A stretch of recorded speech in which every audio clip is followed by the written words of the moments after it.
Hello, welcome to Cooking with Pina. Today I'm going to make an Italian dessert which is called Pani di Spagna, which is an Italian sponge cake.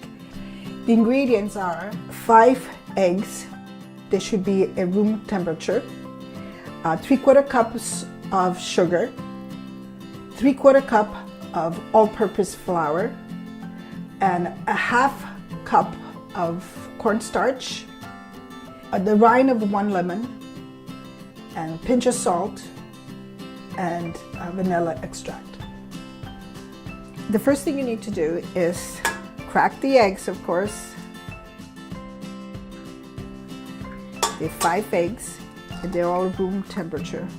Eggs should be out of the refrigerator for about at least an hour or more. This will take approximately 20 minutes to mix, and sugar should be put on a little bit at a time, medium-high.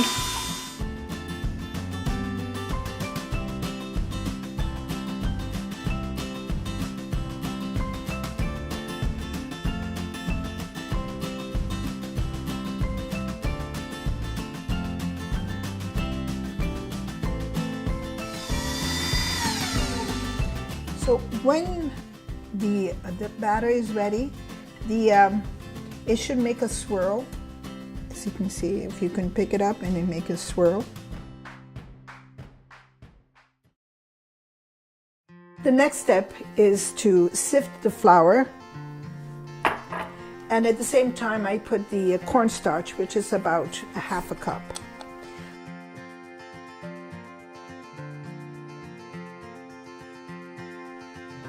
And the pinch of salt.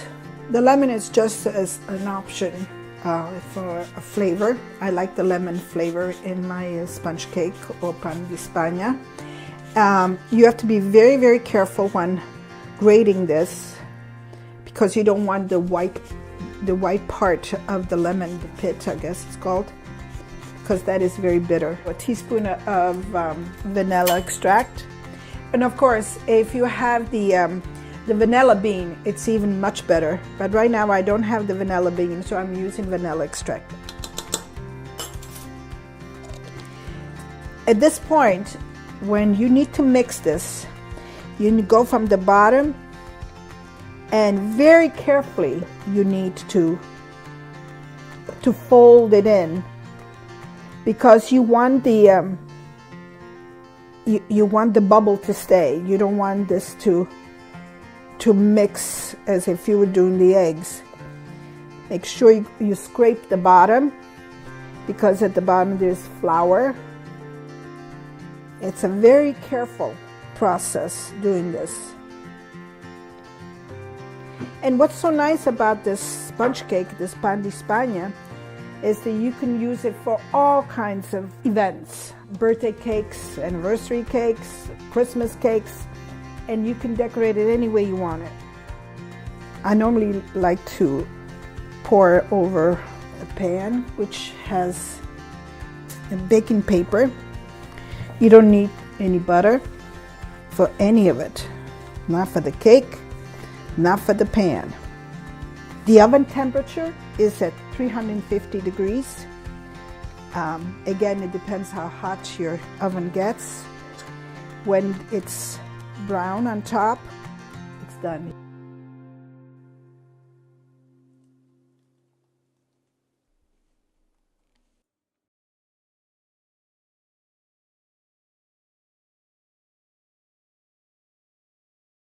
And this is ready for the oven.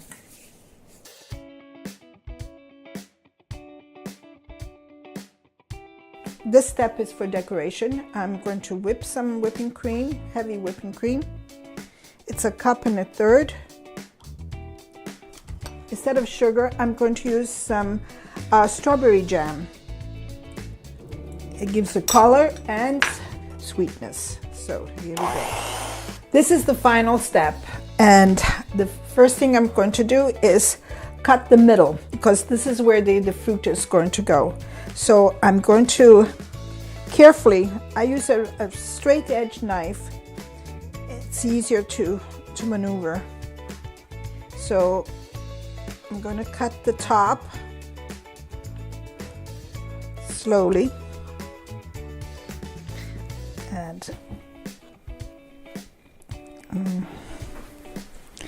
And it looks exactly what I expected it to look like. Beautiful, bright yellow. Again, you can use whatever fruit you like, but I prefer the berries.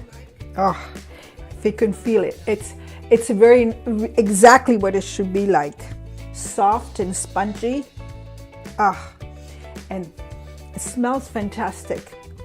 This is the whipping cream that I just did. I put some strawberry jam as not to put sugar. I just also it's a little bit pink. Maybe you can use it for Valentine's Day.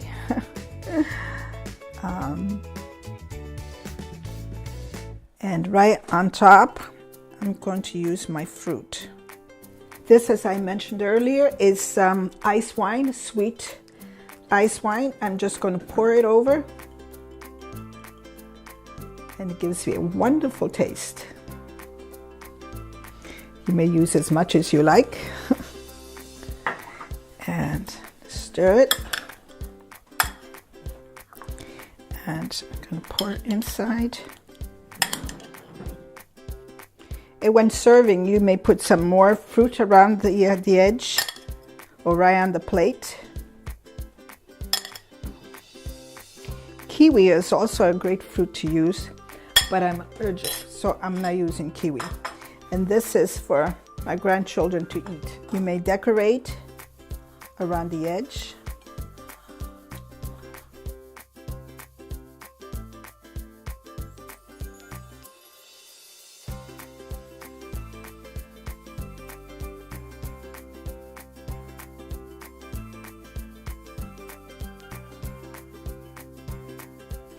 It looks like a cloud. The fruit are floating on a cloud.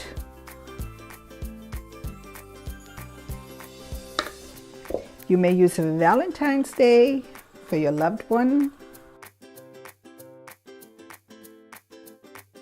I hope you enjoyed. And if you try it, please let me know how it comes out. Okay. And this is my cake. And trying it out.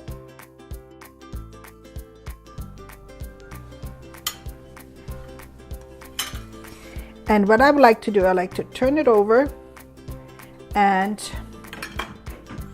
I'm going to sprinkle with some more ice wine. I'm going to add some more fruit.